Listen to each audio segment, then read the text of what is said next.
خدا کے کلام میں سے خروج کی کتاب کا 23واں باب اور اس کی 25ویں آیت خدا کے کلام میں سے ہم پڑھیں گے۔ بڑا مشہور حوالہ ہے۔ اور تم خداوند اپنے خدا کی عبادت کرنا، تب وہ تیری روٹی اور پانی پر کیا کرے گا؟ سب بولے کیا کرے گا؟ اور میں تیرے بیچ سے بیماری کو دور کر دوں گا، اور تیرے ملک میں نہ تو کسی کے اسقاط ہوگا، نہ کوئی بھانج رہے گی، اور میں تیری عمر پوری کروں گا۔ میں اپنی ہیبت کو تیرے آگے آگے بھیجوں گا، اور میں ان سب لوگوں کو جن کے پاس تو جائے گا شکست دوں گا، اور میں ایسا کروں گا کہ تیرے سب دشمن تیرے آگے اپنی پشت پھیر دیں گے۔ آمین۔ خدا کے کلام میں یہ بڑا خوبصورت حوالہ ہے، اور خدا کے پاسٹر حضرات اکثر اس حوالے کو پیش کرتے رہتے ہیں، بیان کرتے رہتے ہیں کہ وہ لوگوں کو سکھاتے رہتے ہیں۔ یہ طریقہ ہے برکت پانے کا، اور خروج کا مطلب ہے نکلنا۔ خروج کا مطلب کیا ہے؟ نکلنا، باہر نکلنا۔ اور اسرائیلی لوگ کہاں سے نکلے ہیں؟ مصر سے وہ باہر نکل آئے ہیں، اور رہ کہاں پہ رہے ہیں؟ وہ بیابان میں رہ رہے ہیں۔ بیابان میں وہ اب زندگی گزار رہے ہیں، اور کچھ لوگ خدا کے حکموں کے مطابق زندگی گزار رہے ہیں۔ کچھ لوگوں کو پتہ ہے کہ یہوہ خدا ہے، اور کچھ لوگوں کو علم ہی نہیں ہے کہ خدا کون ہے۔ اور یہاں پہ خدا ان کی زندگیوں میں جلالی کام کرنے کو ہے۔ پہلے بھی اس نے، ہم پڑھتے ہیں خروج کی کتاب میں، پہلے بھی اس نے مصر میں اسرائیلیوں کی زندگیوں میں جلالی کام کیے ہیں، بڑے بڑے کام کیے ہیں، معجزے کر کے وہ اپنے لوگوں کو اپنا جلال دکھا کر، یہاں تک کہ اس نے فرعون کو بھی اس نے اپنا جلال دکھایا ہے، تاکہ فرعون دیکھے جو یہودیوں کا خدا ہے، جو عبرانیوں کا خدا ہے، وہ ڈاڈا خدا ہے، وہ اعلیٰ خدا ہے، بڑا خدا ہے، قدرت والا ہے، قادر مطلق ہے۔ ہاللیلویہ۔ تو خدا اب اسرائیلیوں کو جب وہ کنانیوں کے ہاں لے جانا چاہتا ہے، کہاں پہ لے جانا چاہتا ہے؟ کنانیوں کے ہاں۔ اسرائیلی جب مصر سے نکلے ہیں تو بہت ساری قومیں ان کے آگے ہیں، بہت ساری قوموں کا ان کو سامنا کرنا ہے، اور وہ ساری کی ساری بت پرست قومیں ہیں۔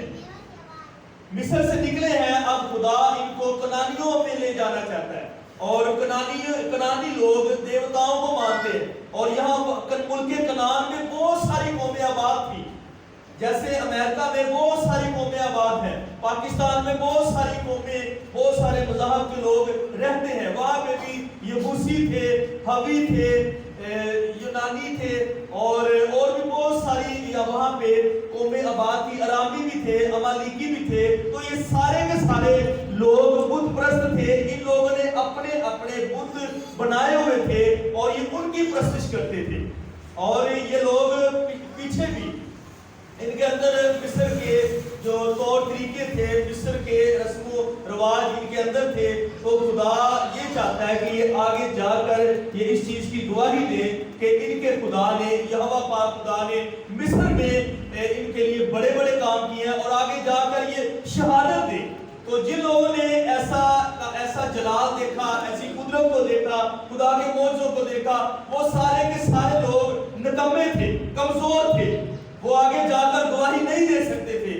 وہ ایسا کرتے تھے کہ وہ بیابان میں ہی موسیٰ کے خلاف، خدا کے خلاف وہ چلتے تھے، اور خدا نے بیابان میں ہی لوگوں کو ڈھیر کر دیا، اور بیابان میں جو نسل پیدا ہوئی، نیو جنریشن، خدا کا کلام ان پر اترا ہے، اور خدا ان سے کلام کر رہا ہے کہ یہ لوگ جب یشوع اور کالب ان کو لے کر جائیں گے، جب یہ وہاں پہ بسیرا کریں گے، زندگی بسر کرنا شروع کر دیں گے، تو ان کے پاس ایک الہام ہوگا، ان کے پاس کلام ہوگا، ان کے پاس شریعت ہوگی، ان کے پاس قوانین ہوں گے، ان کے پاس زندگی گزارنے کے اصول و ضوابط ہوں گے، دستور ہوں گے، اور یہ لوگوں کو بتائیں گے کہ یہ شریعت، یہ قوانین ہمیں آسمان کے خدا نے دیے ہیں، جس نے ہمیں مصر کی غلامی سے نکالا ہے، اور ہمارے باپ دادا نے اس کے جلال کو، اس کی قدرت قدرت کو، اس کے معجزات کو اپنی آنکھوں سے دیکھا ہے، اور خدا کا کلام موسیٰ کے ذریعے اب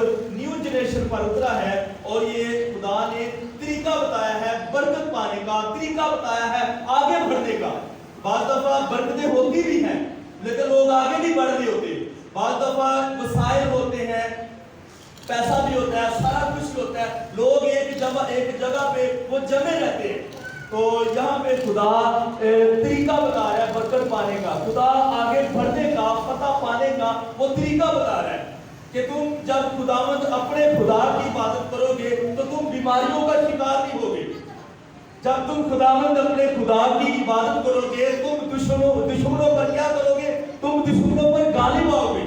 یہوہ پاک خدا جو آسمانوں کے آسمان پہ تخت نشین ہے، وہ خود تمہاری جنگ لڑنے کے لیے وہ اتر آئے گا۔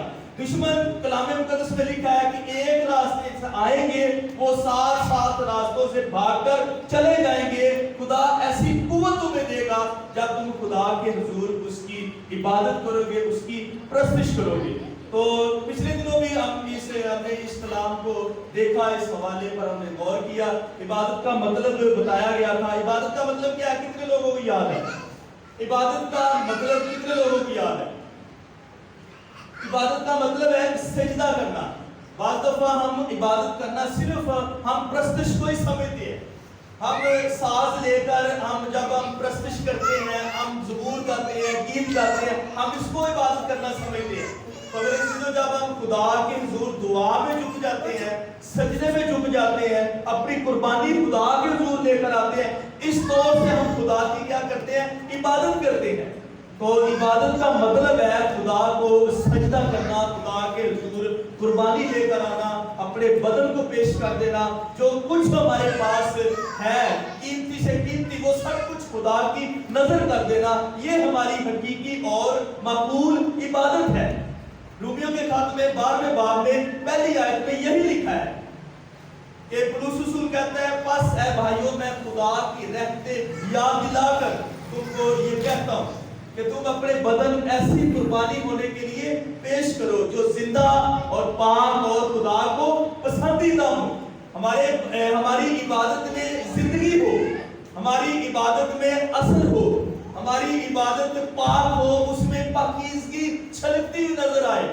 ہم ایسی عبادت کریں کہ ہم جب صلیب پر ایمان لائے ہیں، یسوع کے فدیہ پر ایمان لائے ہیں، تو ہماری عبادت میں صلیب کی قدرت ہو، یسوع مسیح کے لہو کی قدرت ہو۔ ہم ایسی عبادت کریں کہ ہماری عبادت جوئے بدنوں کو ڈھا دے۔ ہم ایسی پرستش کریں جوئے بدن ٹوٹ جائیں، ہم پرستش کریں بدروہیں بھاگنا شروع کر دیں، تو ہم پرستش کریں رکاوٹیں دور ہونا شروع ہو۔ تو ایسی دعا، ایسی پرستش تب ہوگی جب صلیب کی قدرت ہمارے اندر ہوگی، یسوع کا لہو ہمارے اندر تاثیر کرے گا۔ جب ہم سجدے میں جھک جائیں گے، جب ہم خدا کے سپرد اپنے آپ کو مکمل طور پر کر دیں گے۔ ان لوگوں نے جو مصر کی غلامی سے نکلے، ان لوگوں نے کبھی بھی اپنے آپ کو خدا کے سپرد نہیں کیا۔ یہ لوگ اپنی منمانی کرتے تھے۔ یہ لوگ ذرا سی مصیبت، ذرا سی مشکل آ جاتی، یہ لوگ موسیٰ کے چگرد کھڑے ہو جاتے۔ کہہ سکتے ہیں کہ لوگ موسیٰ کے دوارے ہو جاتے کہ تو ہمیں یہاں پہ مرنے کے لیے لے کر آیا، کیا مصر میں قبریں نہیں تھی؟ وہاں ہم دفن نہیں ہو سکتے تھے، ہم وہاں پہ روٹی نہیں کھا رہے تھے، تم وہاں پہ روٹی کھا رہے تھے لیکن مصیبت کی روٹی کھا رہے تھے، ہر روز مصیبت کے نوالے تم لوگ کھا رہے تھے، اور تمہارا جینا وہاں پہ محال تھا، دشوار تھا۔ ہر روز آہیں بھر بھر کر یہ لوگ زندگی بسر کر رہے تھے۔ خدا نے ان پر فضل کیا، ان کو نکالا، لیکن انہوں نے خدا کی بخشش کو حقیر جانا۔ ان لوگوں نے خدا کے فضل کو بیکار جانا کہ خدا نے فضول میں ان پر فضل کر دیا، خدا ایسے ہی ان کو نکال کے لے آیا۔ تو میرے عزیزو، خدا کا اسرائیلیوں کو مصر کی غلامی سے نکالنا اس کا ایک عظیم منصوبہ تھا، اور وہ اپنے منصوبے کو نئی نسل میں وہ ظاہر کرنا چاہتا ہے، دکھانا چاہتا ہے۔ اور یہاں پہ خدا کلام کر رہا ہے کہ جب تم ملک مصر میں جاؤ تو تم خداوند اپنے خدا کی عبادت کرنا، تب وہ تیری روٹی اور تیرے پانی پر کیا کرے گا؟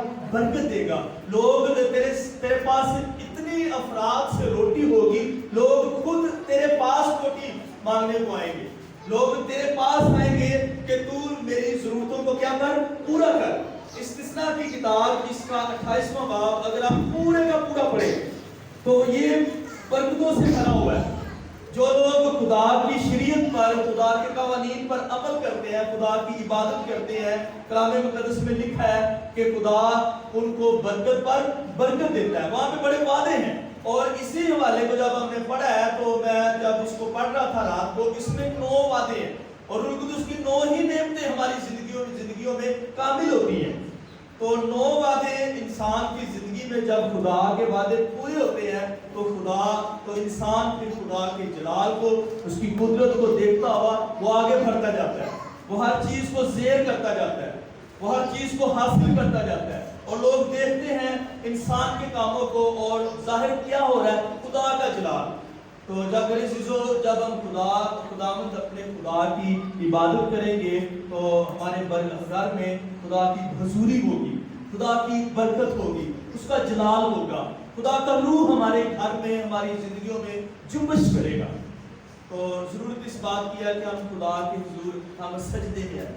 عبادت کا مطلب ہم خدا کو سجدہ کریں، ہم اس کے آگے جھک جائیں، ہم دعا میں، پرستش میں ہم خدا کو پکاریں، تو ہمارا خدا جو برکت کا منبع ہے وہ ہمیں آسمانی برکات سے وہ مالا مال کرے گا۔ تو بہت سارے ایسے لوگ بھی کلام مقدس میں ہمیں ملتے ہیں جنہوں نے روح میں بھی ترقی کی ہے، جسم میں بھی ترقی کی ہے، اور انہوں نے سجدے میں ٹھہر کر ترقی کی ہے۔ کلام مقدس میں پہلا سیموئیل اس کا پہلا باب بڑی مشہور ہستی، سیموئیل نبی اس کا باب القانا، کلام مقدس میں 3 آیت میں لکھا ہے، پہلا سیموئیل پہلا باب 3 آیت، کلام مقدس میں لکھا ہے کہ یہ شخص ہر سال سیلا میں جاتا اور خدا کے حضور سجدہ کرتا۔ کیا کرتا؟ خدا کے حضور سجدہ کرتا، خدا کی عبادت کرتا۔ اور سجدے میں ایک اور چیز ہے، یہ خدا کے حضور اپنی قربانی لے کر جاتا، یہ قربانی گزرانا نہیں بھولتا۔ یہ شخص امیر ہے، دولت مند ہے، اس کے دولت مند ہونے کا یہی راز ہے کہ یہ ہر سال ایک لمبا سفر کر کے آتا اور خدا کے حضور بیٹھتا، وقت گزارتا، اپنے دل کا حال یہ خدا کو سناتا۔ خدا چاہتا ہے کہ انسان عبادت میں، سجدے میں ٹھہر کر وہ اپنے دل کا حال میرے ساتھ شیئر کرے۔ بعض دفعہ ہم اپنے دل کا حال اسی بندے اندھا دے لینے، اینج ہو گیا، اینج ہو گیا، وہ ہو گیا، ہم خدا کے حضور نہیں بیٹھتے۔ تو خدا چاہتا ہے کہ ہم اپنے دل کی کیفیت، دل کا حال ہم اس کے آگے ہم رکھیں، اس کے ساتھ شیئر کریں، تو پھر آسمان سے خدا ہم پر اپنے کرم کی نگاہ کرے گا۔ تو یہ لوگ جو مصر کی غلامی سے نکل آئے، ان لوگوں نے خدا کے حضور وقت نہیں گزارا، ان لوگوں نے خداوند اپنے خدا کی عبادت نہیں کی۔ تو کلام مقدس میں کرنتھیوں کے خط میں لکھا ہے ان کا حال ایسا تھا کہ ایک ہی دن میں 23 ہزار یہ ڈھیر ہو جاتے، اور موسیٰ ان کے جنازے کرتا، موسیٰ ان کے جنازے پڑھتا، اور وہ روتا بھی۔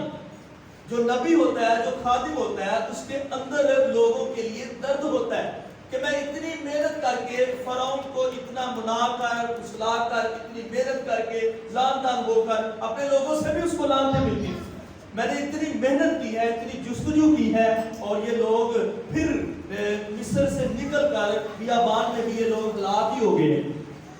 ان کا ناچنا کودنا وہی مصر کے جو قاعدے قانون ہے ان لوگوں نے چھوڑے نہیں ہیں۔ تو موسیٰ خدا کے حضور ایسی باتیں نہیں کیا کرتا تھا، میرے خیال کے مطابق شاید خدا نے تو ایسا کرنا ہی تھا، شاید اس نے خدا کے حضور شریعت مانگی بھی ہو، اے خدا کہ تو ریٹن ان کو ایسے قوانین دے دے، ایسی شریعت دے دے جن کو یہ پڑھیں اور دیکھیں اور اپنی زندگیاں ان کے مطابق یہ گزار سکیں۔ اور خدا نے پھر شریعت ان کو دی، اور شریعت کیا تھی کہ تم خداوند اپنے خدا کی کیا کرنا، عبادت کرنا، اپنے خدا کو سجدہ کرنا، اور تب کیا ہوگا، تب وہ تیرے کاروبار میں، تیری زندگی میں، تیرے کاموں میں، تیری خدمت میں جو کچھ تو کرتا ہے اس میں کیا ہوگا، خدا اپنی برکت کو دے دے گا۔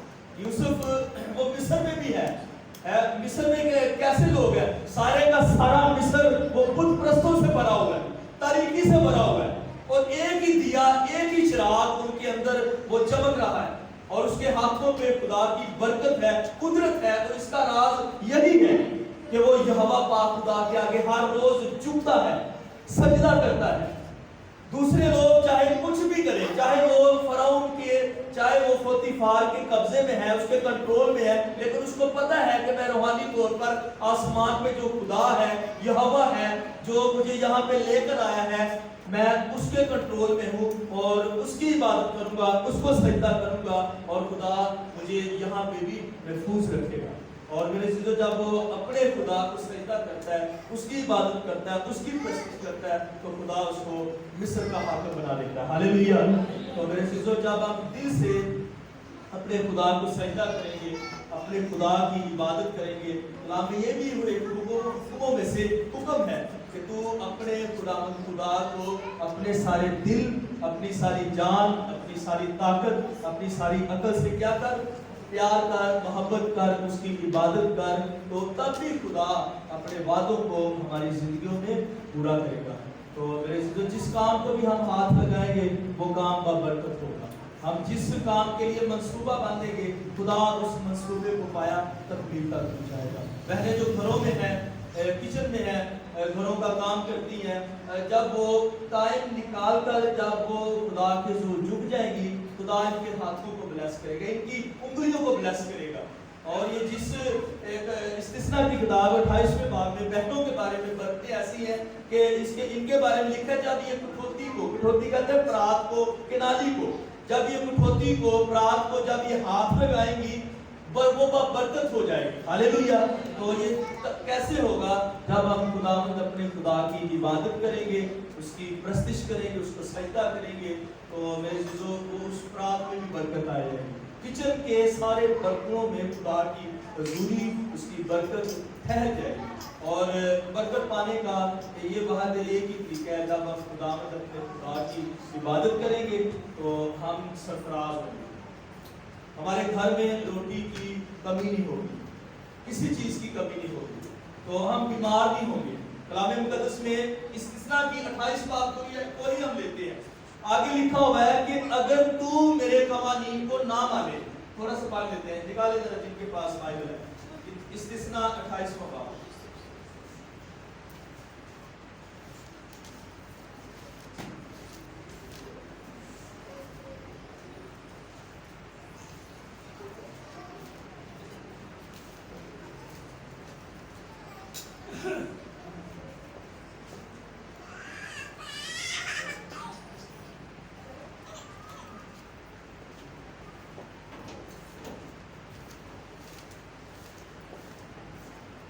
اس کی 14ویں آیت سے میں پڑھتا ہوں۔ کلام مقدس میں لکھا ہے، اور جن باتوں کا میں آج کے دن تجھ کو حکم دیتا ہوں، ان میں سے کسی سے دہنے یا بائیں ہاتھ مڑ کر اور معبودوں کی پیروی اور عبادت نہ کرنا یا نہ کرے، لیکن اگر تو ایسا نہ کرے کہ خداوند اپنے خدا کی بات سن کر اس کے احکام اور آئین پر جو آج کے دن میں تجھ کو دیتا ہوں احتیاط سے عمل کرے، تو یہ سب لعنتیں تجھ پر نازل ہوں گی اور تجھ کو لگے گی۔ شہر میں بھی تو لعنتی ہوگا اور کھیت میں بھی لعنتی ہوگا، تیرا ٹوکرا اور تیری کٹھوتی دونوں لعنتی ٹھہرے گی، تیری اولاد اور تیری زمین کی پیداوار اور تیرے گائے بیل کی بھرتی اور تیری بھیڑ بکریوں کے بچے لعنتی ہوں گے۔ تو اندر آتے لعنتی ٹھہرے گا اور باہر جاتے بھی لعنتی ٹھہرے گا۔ خداوند ان سب کاموں میں جن کو تو ہاتھ لگائے لعنت، اضطراب اور انکار کو تجھ پر نازل کرے گا۔ تو یہ سب چیزیں ہیں، آگے بیماریاں بھی لکھی گئی ہیں کہ جب تو خداوند اپنے خدا کی عبادت نہ کرے گا تو نکالے دیکھیں 22ویں آیت، خداوند تجھ کو تک اور بخار اور سوزش اور شدید حرارت اور تلوار اور باد سموم اور گریوئی سے مارے گا، اور یہ تیرے پیچھے پڑی رہے گی جب تک کہ تو فنا نہ ہو جائے۔ تو جب ہم خداوند اپنے خدا کی عبادت کریں گے تو وعدہ کیا ہے کہ تو بیمار نہ ہوگا۔ تو جب ہم خداوند اپنے خدا کی عبادت نہیں کریں گے، اس کو سجدہ نہیں کریں گے، اس کے حکموں کو نہیں مانیں گے، تو معمولی سا بخار وہ بڑے بخار میں چینج ہو جائے گا، ٹائیفائڈ میں چینج ہو جائے گا۔ خدا ایسی بیماریاں انسان کو لگا دے گا، جو انسان تاریکی میں رہتا ہے، عبادت نہیں کرتا، وہ بیماری میں ہی مر جائے گا۔ لکھا یہ بیماری تیرے پیچھے پڑی رہے گی، یہ تیرا پیچھا نہیں چھوڑے گی۔ تو ہوتا ایسا ہی ہے، جب انسان خدا کی بندگی، اس کی عبادت نہیں کرتا، جتنا مرضی وہ پیسہ خرچ کر لے، جب تک وہ خدا کے آگے نہیں جھکتا، انسان مخلصی نہیں پا سکتا۔ تو میرے عزیزو، ان ساری چیزوں سے مخلصی پانے کے لیے، بیماریوں سے نجات پانے کے لیے، برکت پانے کے لیے، ہمیں آگے بڑھنے کے لیے ایک ہی کلیہ خدا نے بتایا کہ ہم خداوند اپنے خدا کی عبادت کریں۔ تو پھر ہم بیماری میں مار نہیں جائیں گے، پھر ہم اپنی پوری عمر پا کر خدا کے پاس جائیں گے۔ بعض دفعہ خدا کے حضور ہماری زندگی کے ایام زیادہ ہوتے ہیں، لیکن جب ہم خدا کی عبادت نہیں کرتے، اس کی پرستش نہیں کرتے، تو ہم تھوڑی عمر میں، ہم اپنی پوری عمر پا کر خدا کے پاس نہیں جاتے۔ پیدائش کی کتاب اس کے 23ویں باب میں سارہ کے بارے میں لکھا ہے کہ اس کی زندگی کے 127 برس تھے، اور کلام مقدس میں لکھا ہے کہ اتنے ہی تھے، اور وہ اپنی پوری عمر پا کر، جو میں بول رہا ہوں یہی لکھا ہوا ہے، اور وہ اپنی پوری عمر پا کر وہ اپنے خالق حقیقی سے جا ملی۔ تو میرے عزیزو، یہ لوگ ابراہم، سارہ، یہ خدا کے حضور سجدہ کرنے والے لوگ، یہ جہاں بھی جاتے ہیں، یہ دونوں شخص، یہ دونوں لوگ، یہ جوڑا، مقدس جوڑا، پاک جوڑا، خدا جب ان کو حکم دیتا کہ ایک جگہ سے دوسری جگہ ٹرانسفر ہو جاؤ، تو یہ دونوں ایسا کرتے۔ سب سے پہلے یہ اپنا خیمہ نہیں لگاتے، سانوں کی پئی ہوتی ہے اسی اپنا پہلے گھر بنا لیے، اسی اپنے رہن واسطے جگہ بنا لی۔ تو یہ لوگ سب سے پہلے کلام مقدس میں لکھا کہ یہ اپنا خیمہ نہیں کھڑا کرتے، یہ سب سے پہلے یہ مذبح لگاتے اور اس پر قربانی چڑھاتے اور خدا کو سجدہ کرتے، اور پھر خدا ان کو آگے بتاتا کہ اب ادھر رہ کر تم لوگوں نے کیا کرنا ہے۔ ہاللیلویہ۔ تو میرے عزیزو، ہماری زندگی کے یہ اصول ہونے چاہیے۔ ہم زندگی میں جو کچھ کریں، بعض دفعہ ہم اپنی مرضی سے کوئی نہ کوئی نیا کام چھیڑ لیتے ہیں، اور اس میں خدا کی مرضی نہیں ہوتی۔ آگے بڑھنا، کام کرنا، ترقی کرنا، خدا چاہتا ہے کہ ہم ترقی کریں، ہمارے پاس برکتیں ہوں، لیکن ہم بعض دفعہ ہم ایسے کام کر جاتے ہیں جس میں ہم خدا کی رہنمائی نہیں مانگتے، خدا کی مرضی نہیں مانگتے۔ خدا میں وہ برکتیں دے تو دیتا ہے، وہ برکتیں بعض دفعہ رک جاتی ہیں، اس میں خدا کی مرضی نہیں ہوتی، خدا سے مشورہ نہیں لیا ہوتا، خدا سے بات نہیں کی ہوتی۔ تو میرے عزیزو، جب ہم خداوند اپنے خدا کے حضور جھک جائیں گے، اس کی عبادت کریں گے، پرستش کریں گے، اس سے بات چیت کریں گے، اپنے دل کا حال ہم خدا کے حضور ہم شیئر کریں گے، اپنے آپ کو پیش کر دیں گے، تو میرے عزیزو خدا ہمیں برکت پر برکت دے گا۔ ہاللیلویہ۔ تو چاہیے کہ ہم خداوند اپنے خدا کی عبادت کریں، کی پرستش کرے۔ خدا نے اسرائیلیوں کو جب وہ ان کے کنعان میں جانے پائے، خدا یہ چاہتا تھا کہ میرے لوگ الگ ہی کہلائیں، ان کا طور طریقہ الگ ہو۔